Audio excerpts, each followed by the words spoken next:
you know? Cool, So, cool. yeah. Well, it's great to meet you. Thank you for taking a minute out, and I love your background and your story, but before we get into that, I want to ask, 4 years ago, looking at the calendar in April, we were all coming to grips with this pandemic. How did you survive it, and how did it change you? Well, survive is actually a good word. I got hit with COVID, pretty bad.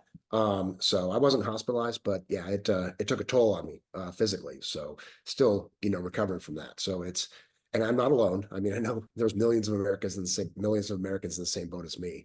But yeah, it was of course difficult time for everyone, Yeah. um, and for for myself as well. It was definitely a different time. A lot of things went differently for me with my work with the agency at that point. I was mainly on as an instructor at that point, full time. So it changed how we went about doing training, of course, because of all the protections that had to be in place and how many people could be in the office and that kind of thing. So, and I'm sure it was no different for everybody else. But yeah, challenging times for sure. Yeah. I do know somebody that got long-term COVID. Is that what yours is called? Or Correct, yeah. correct. So yeah, just health issues ever since then. You work with them, but it's just part of Yeah. life.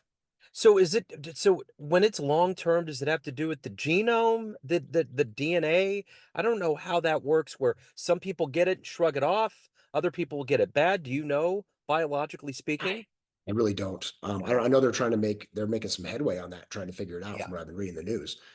So I'm very curious to go in like the VA and see, exactly what they've learned and how much they can do. But as of last time I went in to talk to them, there's not much they can really do. Yeah.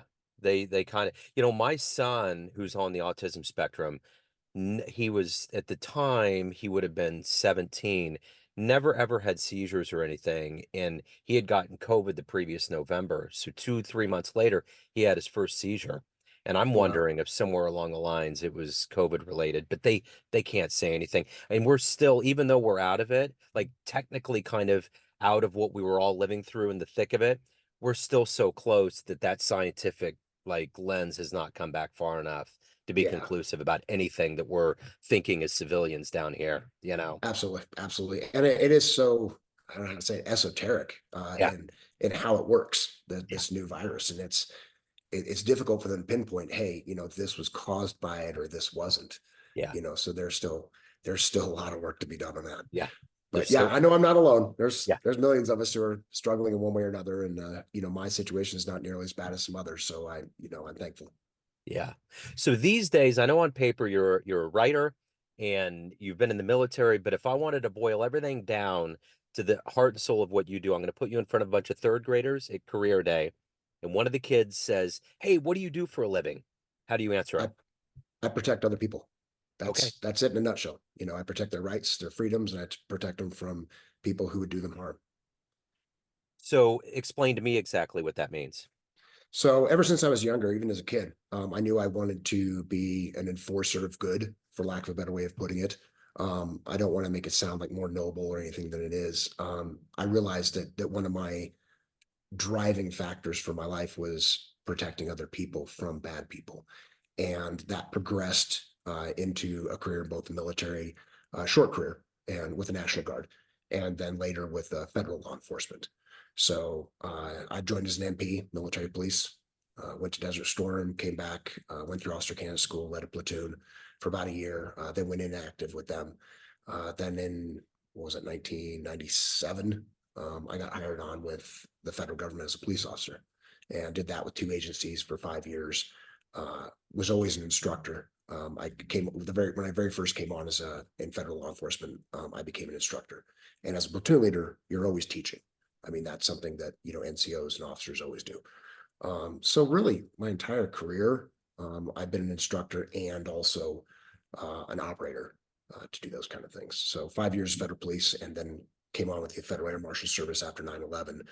So ever since then, of course, it's been more counterterrorism, which leads into my book, because counterterrorism is what we do as air marshals and I did that for 20 years. So seeing those guys, being so open about supporting MAGA, which meets the definition of terrorism with what they do, and then to see counterterrorism people supporting terrorism. I was like, what are you guys doing? Yeah. And their justifications were, just as ridiculous as everything we hear on Fox News. They had justifications, they just didn't make sense. I'd point that out to them and they'd be like, there's nothing wrong with what I'm thinking. And I'm like, yeah, there's everything wrong with what you're thinking. That's the thing that's so weird about living in this modern version of America is that I just feel like I can't take my brain to that level to be like, how do I understand what's going on with what you've just said? Like, I just don't get it. It doesn't make any sense. There's a level of simplicity.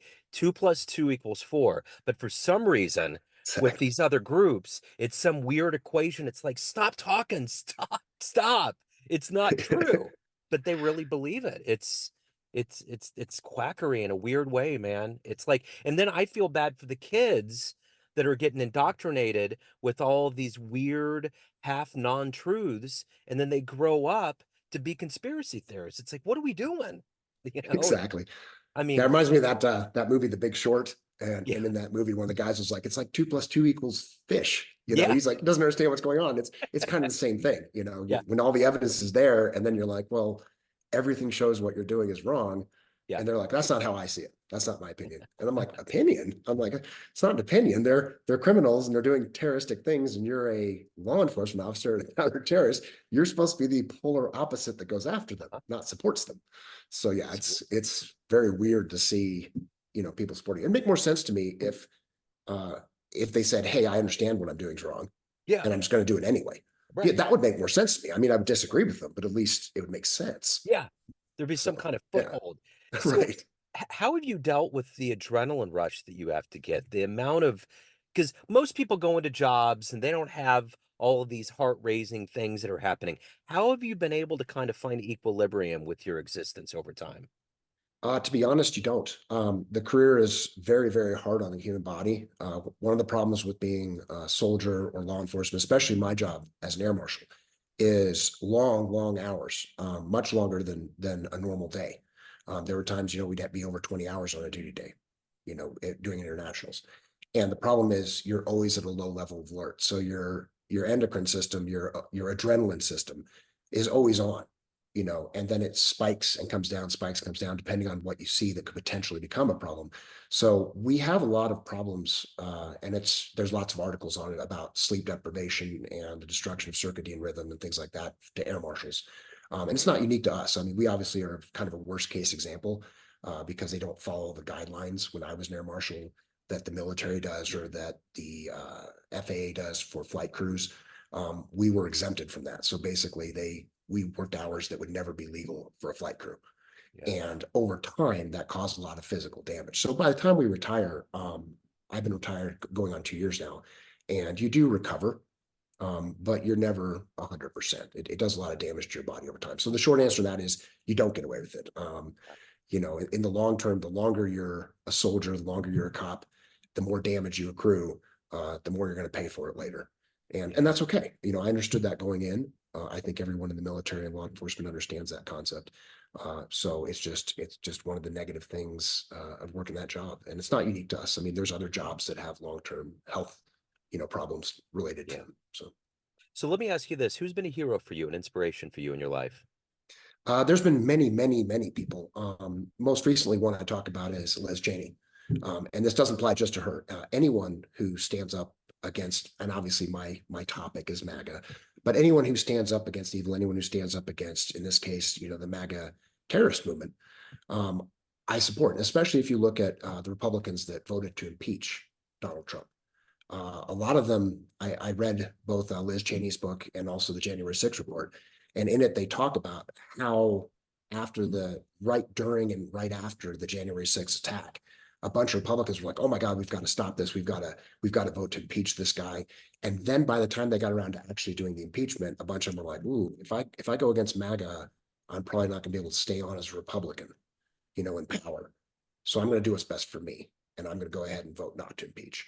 Even though all the evidence was clearly to anyone with eyes, in my opinion, that he did it. I mean, there's no one who can rationally look at what occurred on January 6th and say, "Hey, that's not an impeachable offense." I mean, if that's not an impeachable offense, I don't know what is. So, um, but it just kind of boggles the mind that you could look at that and say, "Oh, that's okay. Let's just do that." So I'd say my heroes are anyone who sacrificed, like she did and like the other Republicans did, to do the right thing and say, yes, what he did was impeachable. Yes, he should be impeached. Yes, I'm voting to impeach. That's what should have happened. And if we'd gotten 67 instead of 57, this whole nightmare that we're dealing with now would have gone away because Yeah. he couldn't be president. Yeah. Because what he did was insurrection. And this latest thing with the 14th Amendment, uh, that just drives me crazy with what SCOTUS did. The Supreme Court of the United States Yeah. basically saying it's okay for an insurrectionist to be on the ballot now. The one thing that I keep thinking is that of all of the Teflon that goes into MAGA and all of this that's going on with the whole Trump circus, is that there's going to be one card in the deck that no one knows about. And I keep thinking it's Jack Smith, that he Yeah, is orchestrating things. But I also see the thing that's terrifying about right now in an Orwellian way is that while there's people that are stepping out like Liz Cheney, there's this muzzle that's over the rest. And you got these little spokes of light like Jimmy Kimmel hitting a certain audience sector, being honest about it.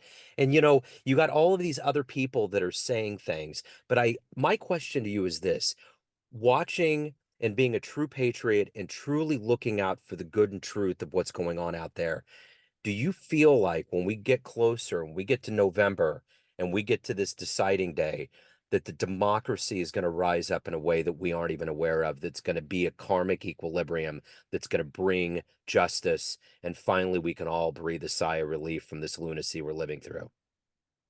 I think my answer to that would be I was talking with someone who said, well, it's there's less than a 1% chance of Yellowstone going off and killing us all. I think it's less than that MAGA will take over. And I've had this discussion even in other podcasts. And one of the things on that is if I went and did an MMA fight against George St. Pierre, pro fighter, there's no doubt about the outcome. I would lose 100% of the time. Okay. However, if he showed up and was in a cast and he had just been in a major auto accident and was in a wheelchair and then I fought him, well, yeah, I could win. Okay. So it isn't a percentage. It depends on what we do. Okay. As it is going back to 2020, if we get 81 million people to show up to vote versus the 74 million they have, they will lose again. But it isn't a percentage chance. It's an effort. It's like two football teams playing each other. We have to actively work against MAGA, show up and vote and encourage other people to do so and to work against them. So it isn't a percentage chance. I think it's one of those things where there's a very good chance that we can beat them. But the concern I have is just like with other fascist movements in the past, this knuckling under, for lack of a better way of putting it, for personal power reasons for our politicians, to stay in office, or to go with the herd when it comes to tribalism and people belonging to groups that espouse MAGA, the powerful influence it has in both our military and government and in civilian and law enforcement. Uh, the more we get people to say, hey, I don't want to say anything, hey, it really bugs me when that MAGA guy goes by with his truck with a flag on it. Well, silence, not saying anything and not getting involved, the more we get people who say, I don't want to do the right thing, I want to step back and do the wrong thing.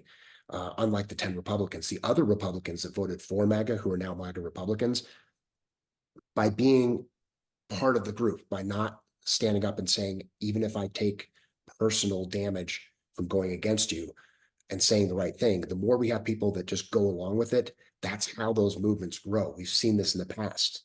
And I know it's cliche, but when you look at Nazi Germany, when you look at what happened in World War II with these fascist governments, it all started that way. At first, they were like, these guys are a joke. It's never going to amount to anything. Then they build power and they build power. And pretty soon people are like, well, I'll go along with it because it's in my best interest and I'll be damaged if I don't. If I don't go along with MAGA, I lose my congressional seat. That's where the damage is that if as it builds and they get more and more power, the more the chance of them taking over and destroying our liberal democracy. And if they win, even if they don't become fascist overnight, which isn't how it usually works, as it goes down that road, we've already seen the damage it's causing to the First Amendment, to the 14th now being the Section 3, the insurrection clause no longer being applicable. I mean, the states can't enforce it. There's no mechanism right now for the federal government to enforce it. Even the Congress, which when SCOTUS said, hey, well, it's up to Congress to enforce it. Well, Congress isn't an enforcement branch. It's a legislative branch. That's the executive branch's job. The only Yeah. thing Congress does is say, hey, we have a guy that we need to impeach who's already, an employee. So if you have someone who's trying to become an employee and they're an insurrectionist on the ballot, uh, as of now, you could go on the ballot as an actual insurrectionist, not just convicted for sedition or conspiracy. But if you were actually convicted as an insurrectionist right now, were out on parole, you could apply to and be elected as a congressman or as POTUS as not only a convicted felon, but as a known insurrectionist. That's what they did. They said, now you can be on the ballot and you can be voted into office. And who's going to Wow. stop them? That's No the one. thing. You know, Scary. it is scary. And I've been thinking about how all this started and the whole lineage of everything. And I was talking to some people the other day. Ray Cohn, who was the lawyer who was a good friend in the very beginning, I was reading up on him a little bit because he was the one that kind of like set the seeds in motion.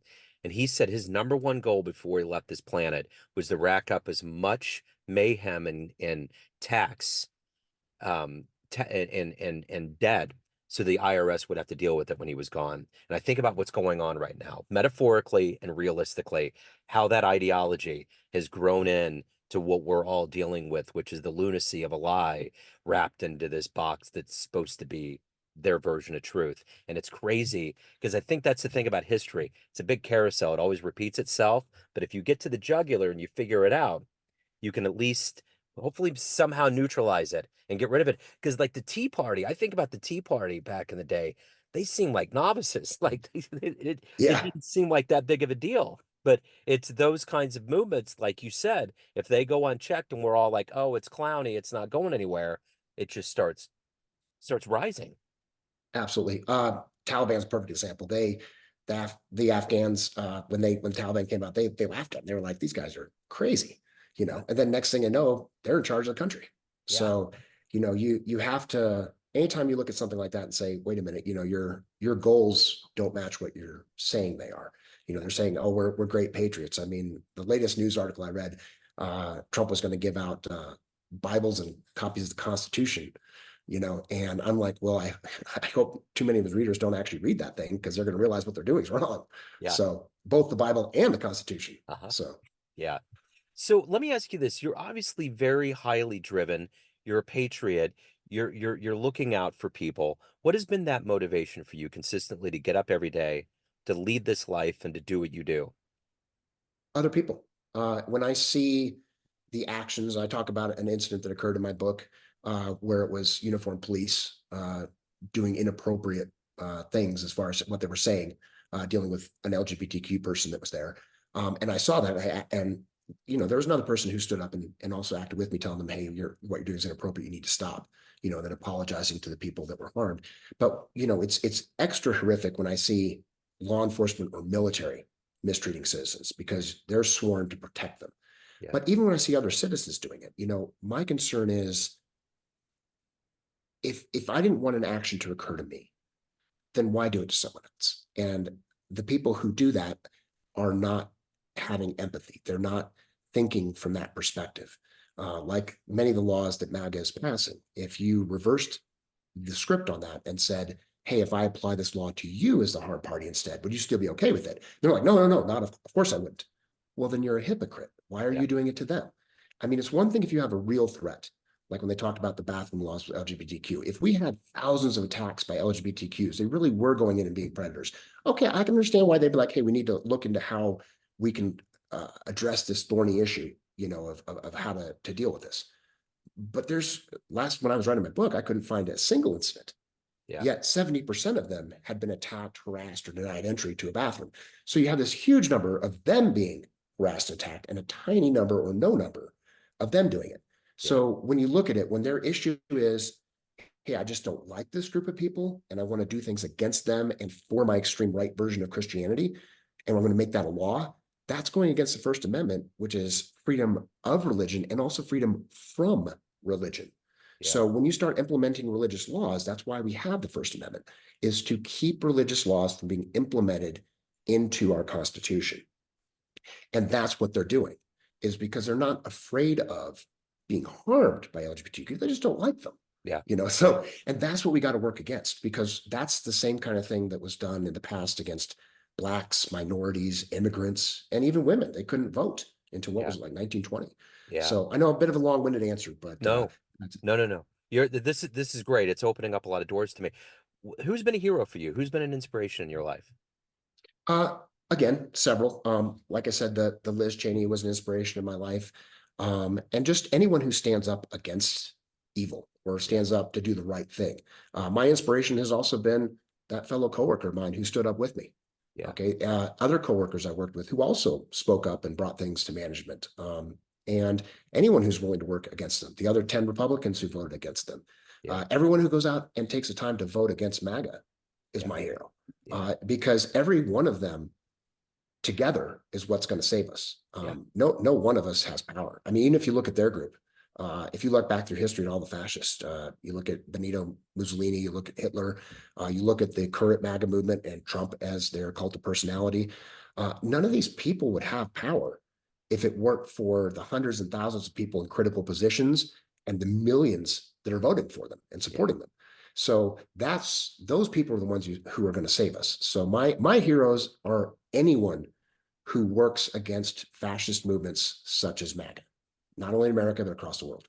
So the one thing I think that's disparaging for people like me and like you that's just wants an end to this whole MAGA thing. I think there's a common perception with all of us that no matter what we say, they're going to disregard it. They're going to say that you're just coming from the other side. The media is crucifying us, the whole thing. So my question to you is, what is a very simple, elemental thing that we all as civilians can do to come up and rise up against this whole movement? Well, obviously, I'd say, hey, read my book. But Yeah, even beyond that, go look into anything that goes against fascism or against the MAGA movement and try to learn as much as you can about it to work against them. I mean, I think that's really the biggest takeaway of that. yeah. So of all of the things that you've done in your life and accomplished, what are you the proudest of?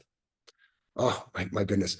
Making it to retirement was a big one. Yeah, But all joking aside, uh, I think my biggest accomplishment were the times where I stepped in and stopped violence or harm against innocent people, yeah, uh, or took the right perspective in doing my job, going after and arresting or doing the investigations on people who've done these harms. The biggest thing I have to be proud of is protecting the American people and helping the victims of crimes that I encountered during the course of my law enforcement career. I think that's my biggest thing that I take away from my career that I feel good about is all the people that I helped. It's frustrating when the bad guys get away sometimes, which can happen for many reasons. But I think that the bigger takeaway for me as far as what I feel proud about is all the people I protected. I mean, I did a bunch of amazing things as far as my training, but really in the end, when I look back at it, I'm not proud of the training, even the really tough things that I did that I succeeded in. The bigger thing that made the big impact to me were those people who were in pain, who were suffering, who'd been hurt and harmed, that I was able to help, not only physically as far as first aid or psychologically, but also as far as giving them their justice, catching the people who did it. yeah. So what's the best advice you've ever gotten? Oh my gosh, that's a tough one. I can't really think of a single piece of advice that was the best I ever got, but I guess maybe one of them would be, put your faith in God to keep your powder dry, even though not religious. It's a good Right. concept. Yeah, Deal. Remember, the real world's the real world, and other people matter. yeah, So don't ever let your guard down as far as thinking like what you'd said earlier about what are the chances of MAGA succeeding. You can't passively sit back and just hope for the best. yeah, Anything you want in life, you have to work towards, and you have to work with other people towards it. yeah, No one succeeds alone. No one. yeah, Uh, you work together with other people to succeed. So I think if there's a big takeaway now that I'm talking about it, I think the biggest one is it takes a village. I know it's a cliche term, but it really does. absolutely. Even doing what we're doing now, talking podcasts, getting out there. I couldn't get my message out without your help. I couldn't get my message out without the people that were just in my launch party. Everyone that I come into contact with, they're doing the same thing as me. They're saying, "Hey, we have a problem. I'm going to go talk to other people and make them aware of it. That it is this much of a problem." Because right now, the biggest thing MAGA has going for it is they're been effective in co-opting our flag, co-opting our patriotist symbols, our nationalist symbols, and saying, hey, this being a good person, when you see this flag, this means MAGA. We need to push against that. So one of the things I talk about with people is if a car goes by with MAGA all over it, or a guy walks by with a Make America Great Again cap. That happened to me recently at the post office. A guy came in with a cap and nobody said anything. I was just watching. Nobody said anything. A few of them gave him kind of dirty glares. Okay. And he never said anything. And then he walks out. Well, if he had walked in wearing a Nazi uniform, or with a swastika on his arm, or wearing a Klansman robe, I'm pretty sure that would have gone completely differently. Yeah. And that's what should happen with MAGA. MAGA should be looked at just as distastefully as the KKK or, a Nazi brown shirt. It should be the same kind of visceral reaction by the populace to say, hey, what you're doing is not okay. Yeah. You know, that's Yeah. that's what should happen. So yeah, my biggest thing that I've learned is the biggest thing I've learned as far as my one big takeaway in life is don't be passive. Go if you have a goal, go after it. Hopefully it's a good goal. And it takes more than just you to succeed. So get others involved. So speaking of getting involved, if anybody wants to pick up your book, they want to learn more about what you're doing, have any good ideas of really getting to a place where November is the favorable result we want, how do they do that? There's a couple ways. My book is available on print on demand, ebook, or audiobook at this point. That just came out, and that's on Amazon.com. And also, you can go to my site, magaterrorism.com, and I'll have podcasts on there, such as this one. And I'll also have a blog on there, which I've just been starting. And a great way to reach me on there is just go to russell@magaterrorism.com and leave me a message, and I'll get back to you. And, go ahead. Yeah, no, I was going to say I am so glad that I've had this chance to talk to you, to meet you. I feel the exact same way, and I hope that people out there just really take your advice, and it really does. All of this needs to rise. All of the rest of us that are dealing with this lunacy need to rise up and say, we're not doing this again. I just finished a Mitch Albom book about the whole Nazi wave and how it started. And I was like, wait, is that Oh, it's bad. happening now? Is that it was so weird. He was kind of explaining it, probably being ambiguous on purpose. And I was like, oh no, dude, it's 2024. It's happening right now. And it's like Yeah, it it is. really is, and It is. I think that red cap is gonna cap Nazi uniform. I think it's gonna be something here in about maybe 20 years they're gonna cower away from and no one's gonna say they were involved with it. I think it's gonna bring that much shame. Yeah, and that's the hope, and that's what we want to do. Is if you look at what happened when those fascist regimes do get control, the problem is look at how it ends for those countries. Yeah. It ends badly, Yeah. and we don't want that. We don't, No. we don't want to be on the end where we end up in war and we're the bad guy. Yeah. That's what we all need to fight really hard to make sure it doesn't happen. Yeah. The last thing we want to do is look at our government and go, oh my God, I'm so embarrassed to be an American. Right. I never want that day to happen. No. So I'll fight hard to make sure it doesn't for myself Absolutely. and others. Absolutely. Russell, thank you for your hard work. Thank you for your patriotism. It's been an honor, sir. Thank you. I appreciate it. Thanks for having me on, Joe. And Yes, it's sir. a great discussion. I really appreciate it. Thank you, Absolutely. sir. Thank you.